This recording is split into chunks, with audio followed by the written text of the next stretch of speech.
Thanks for tuning into our seller interview series. Up today, we've got an Amazon FBA business for sale in the health and fitness niche. Created in October 2017, this business makes $75,033 per month on average in net profit. The listing number for this site is 46889. Now, we do these interviews to give potential buyers more information about both the seller and the sites they're looking to purchase. We hope these insights are helpful for you in making a buying decision. Now, we've got the seller today on the call with us to go through everything from niche selection to traffic and monetization. So thanks for coming on today, Asaf.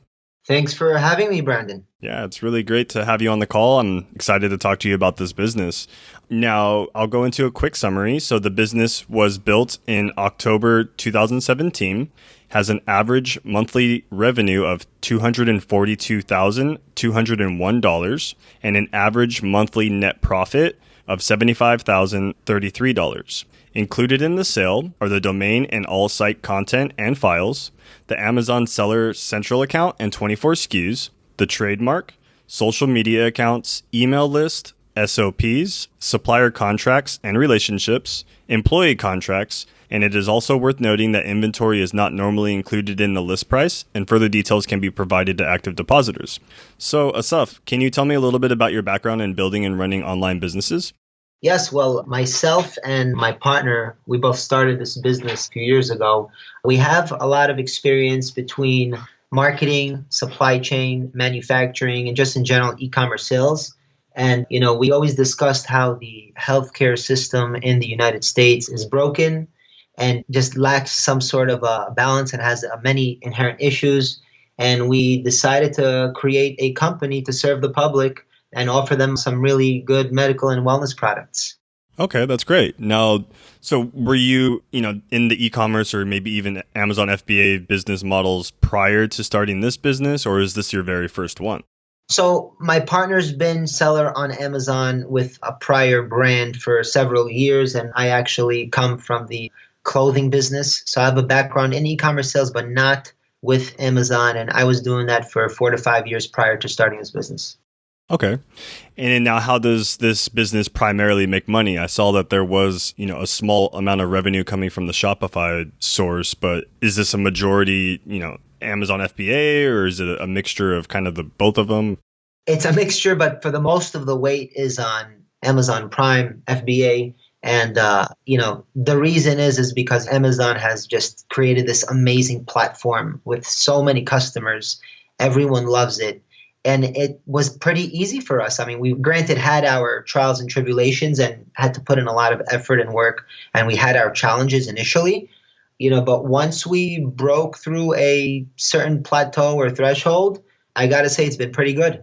It's been definitely good for us. We do have a Shopify store. The website is actually really optimized, has good SEO rankings, but we haven't really put in the efforts and energy thus far. We tried a few little things here and there. It does bring in a bunch of sales a month, and at certain points it was growing. But the main focus since day one was Amazon. Okay. Now, having a background with like the apparel and accessories, as you mentioned before, why would you choose this specific niche? Why wouldn't you have continued to do the fashion stuff?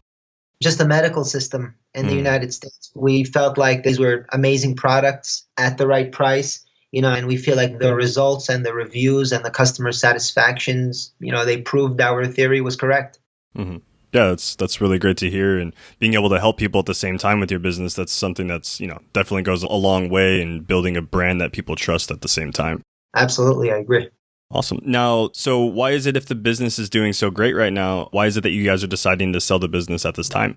So here's the thing, initially when we started this, me and my existing partner now, obviously partnered up. We had some amazing ideas. We did not initially plan on creating a business and selling it in 2 years. Because like I said, the first 6, 7, 8 months were tough. It was a huge learning curve and competition is fierce. And we tried figuring things out and it wasn't easy.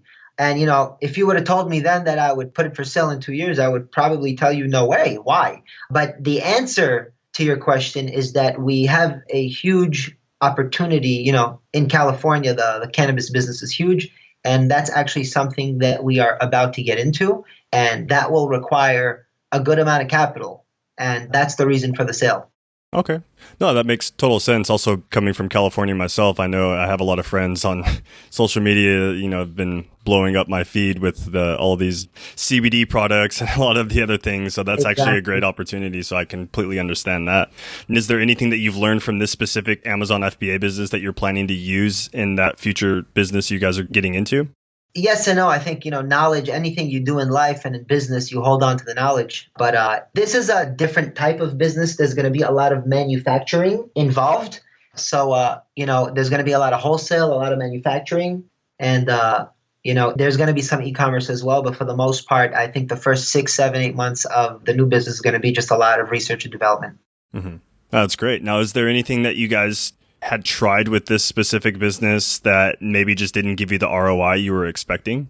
So here's the thing on Amazon, we sell on multiple platforms. We are market leaders in the United States and market leaders in UK and Germany as well. Personally, I feel like, we should have pushed the website a little more. But again, when something's flying on one platform, you usually stick to it. And what's amazing is that it's still growing. We actually just released an item that sold out in 2 weeks that's not even included in all the numbers that I believe are on the P&L. And we released 5 styles recently. They're technically super fresh. They're not even including the numbers. One of the styles we feel like is going to be an extra $100,000 of revenue. And, we just got restocked now. So we have a lot of really interesting new styles around the corner. There's a lot of growth. And, as that's happening, I still feel like we should have put a little more energy onto the website. But the reason why we didn't is because, we release these products and then they catch fire and velocity and we just have to worry about bringing more in and, I guess stick to the easy stuff. Yeah, no, I mean, definitely I can see even just from looking in the back end on this listing and seeing all of the potential that you do have and some of the low hanging fruit for any buyer that's listening in or looking at this, doing their due diligence, a lot of opportunity available, already in the works. So it's really great to hear. Now, so where does the majority of your traffic come from? I know you said you have some great SEO ranking, with the website, but majority of your traffic, I'm assuming, is probably coming from Amazon. Are you doing any PPC or any ads within the Amazon platform? Yeah, absolutely. So within the Amazon platform, we do sponsored ads in the US and sponsored ads, of course, in Europe. We set all the PPC initially ourselves because we're pretty good at it. But, in order to streamline and automate, we have a really, really good and talented team that handles all, let's call it I don't want to say the dirty work, but the X's and O's and the day-to-day stuff. We have a couple really talented guys that maintain the sponsored ads at certain parameters and thresholds that, we tell them do not go over this amount of spending. And these are the products that are coming in. This is what out of stock. So we just have good communication with them and we maintain good costs or ad spend per, divided by the volume. It's a pretty healthy number that's within the parameters of what we want. And we definitely advertise. We feel like you have to. Mm-hmm. It's the only way. But you have to do it smart, of course, because you could easily spend 30% of your revenue just going into discovery and trying to figure out what's right or wrong. So the great thing is that at this point, the two guys that have worked with us for between 1 to 2 years already, they're very loyal. They understand the product. They understand, how everything works. They understand what not to do. And I think it's been great so far. Okay. So then a majority of the traffic, would you say, is then coming from these ads, or do you feel that there's also a lot of organic traffic within Amazon? Yeah, I'll clarify that. 65% of the sales on Amazon are organic. Okay. 35% are from sponsored ads. Obviously, one hand helps the other hand out. But for the most part, as far as our analytics, it's a 65-35% split. We have really, really good ranking. We have an aged account. We have very high BSR and velocity, good ranking. Amazon usually, they change their stuff up here and there, but for the most part, they reward sellers that have been doing it for a long time as opposed to guys that just started. We have a bunch of Amazon badges. And like I said before, we are market leaders in specific niches. Awesome. Yeah, that's great. And I've seen that as well in some of the analytics on the back end. And it's really great to see that you've built and established this brand, as you had mentioned, not just kind of hitting the ball with, ads and only doing that, but also making sure to optimize for the SEO within the platform is always a good thing to see. Absolutely, yes. Now, are there any other forms or any other avenues that you're doing for marketing? I saw that you guys have quite a big email list. Are you doing any type of marketing with that? Yeah, so the way that's set up is we spent a few dollars just on Google Shopping, Hmm. and that for the most part drove traffic. Between that and the organic SEO work that's involved with the website, it's not a bad investment, right? Hmm. Again, we didn't spend the time that we wanted to, but it's still profitable. The website, that is. From a performance perspective and from an SEO perspective, my partner is amazing at that. He set up the website really well. So no money is going to have to be spent on the actual website to get it up to speed. Essentially, it's a marketing thing, right? But to answer your questions, I believe our email list is maybe 6,000. We already have Klaviyo segmentation and workflows. It's all automated. So we do make a significant amount of sales from our loyal customers, whether it's a rewards program or just, forgot something in the cart or just follow-ups and introductions. And, we segment it pretty well. And for the most part, that's set up. So that could definitely, anybody that spends money and starts exploring different advertising routes, they're already set up and primed to just make way more money because that's already in place. Hmm. Yeah, no, it's great. I mean, as long as you're able to capitalize on that email list and you're able to, cross promote other promotions and stuff, that's another great, revenue stream. Yes, and another thing, we also have a lot of followers, a substantial amount compared to, the actual energy that we put into the website. I believe we have 45,000 Instagram followers and maybe 17 to 20,000 on Facebook. Hmm. So those are included as well. Yeah, no, that's really great. And I saw that as well. I was like, oh, these are really good numbers. And now, can you describe how you're getting your inventory from your supplier or manufacturer to Amazon themselves? Absolutely, yes.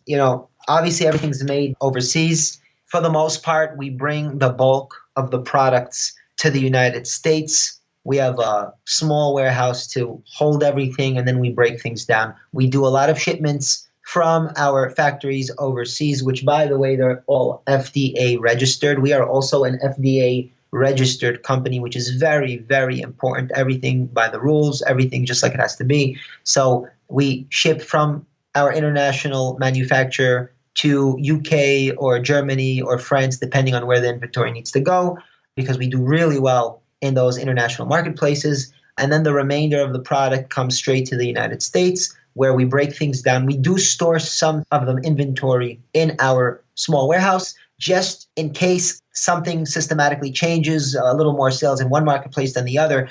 We don't like to just overstuff Amazon with too much inventory. Mm-hmm. That's why we hold some inventory. We also have 3 very loyal suppliers, 2 of which are our go-to suppliers for all of our products. One is a backup. Again, we've been working with these factories for 2 years. So there's a great amount of loyalty. We're actually even on terms with them, which is very, that's pretty impressive considering, we speak different languages and, they're a completely different country, but we have terms. So we've been buying from them for a very long time. They like us. They're loyal. They know what to do. The quality control is impeccable. And, the routing game and the inventory game is where at times, if there's a bigger shipment, you spend a couple extra hours routing things diligently so that it goes to the proper Amazon marketplace.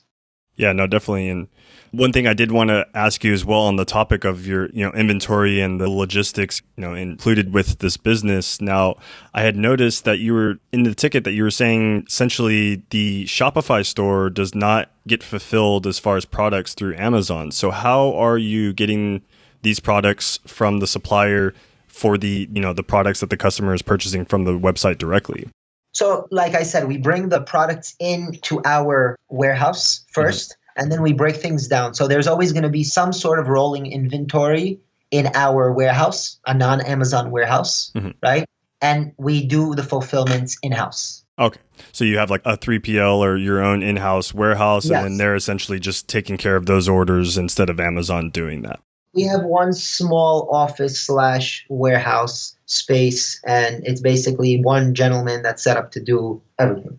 Okay, perfect. No, it's really great to hear. And I noticed, that within the description of this as well. So it's great that you already have those systems in place for the website, inventory at the same time. Yeah, we take pride in, automation. It's a business, like I said, initially was built with, blood, sweat, and tears. But at this point, we're happy with the level of automation, whether it's the VAs or the marketing guys or the manufacturing process, the listings, the graphic design. A lot of that stuff is on either a freelance basis. So it's not recurring fees on a monthly basis. It's when we need it. Again, for certain people, some people it's on a monthly basis, depending on what they do. But we definitely take pride in the level of automation and how we streamline things. Mm-hmm. So if you have all of these VAs and you have, all of these systems in place, can you describe a little bit about the work that you and your partner are doing on a weekly basis currently? Absolutely. Well, again, at this point, which we're still growing, we still have some really interesting releases. But when there's no new SKUs to be added, the work is very, very minimal. On my side, it would be more making the buying decisions. Do I want to bring 1,000 pieces times 10 SKUs? Do I want to bring 3,000, right? If I'm paying for it, I need to make that decision, of course.